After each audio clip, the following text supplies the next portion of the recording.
Imagine being 18 years old. You're worried about school, friends, your future, normal stuff. Now imagine getting a letter that says you're being sent halfway across the world to fight in a jungle, in a war you barely understand. That was reality for thousands of young Americans during the Vietnam War.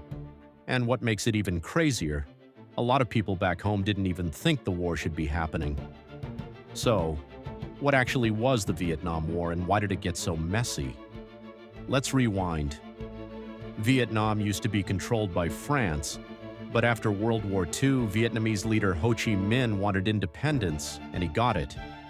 The problem? The country got split in two: North Vietnam, Communist; South Vietnam, anti-communist. This was during the Cold War, so the US was basically terrified of communism spreading.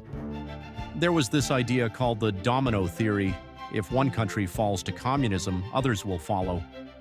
So the US backed South Vietnam. At first, it wasn't full-on war, just advisors and support, but that didn't last long. In 1964, something called the Gulf of Tonkin incident happened.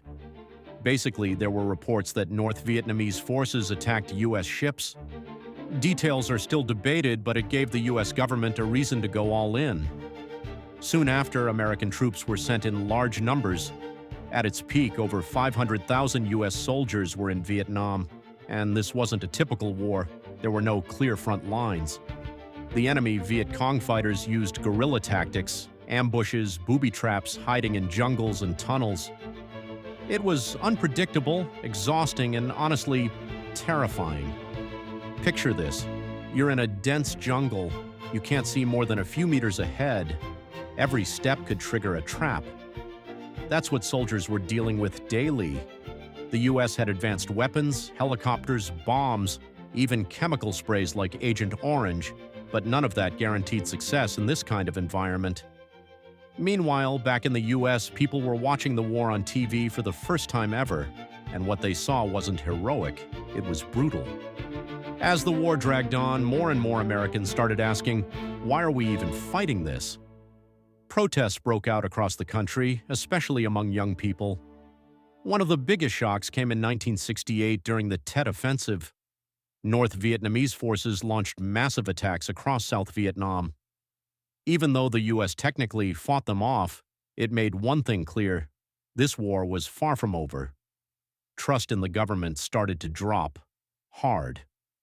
By the early 1970s, the US began pulling troops out. In 1975, North Vietnam captured the capital of the South, Saigon. Vietnam was officially unified under communist control. The war was over. The Vietnam War left a huge impact. Millions of Vietnamese civilians and soldiers died. Over 58,000 American soldiers lost their lives. And back home, it changed how people viewed war and government forever. It wasn't just a war, it was a turning point. And even today, people are still debating what it all meant. If you made it this far, you now understand the Vietnam War better than most people do after a full history class. And honestly, that's kind of wild.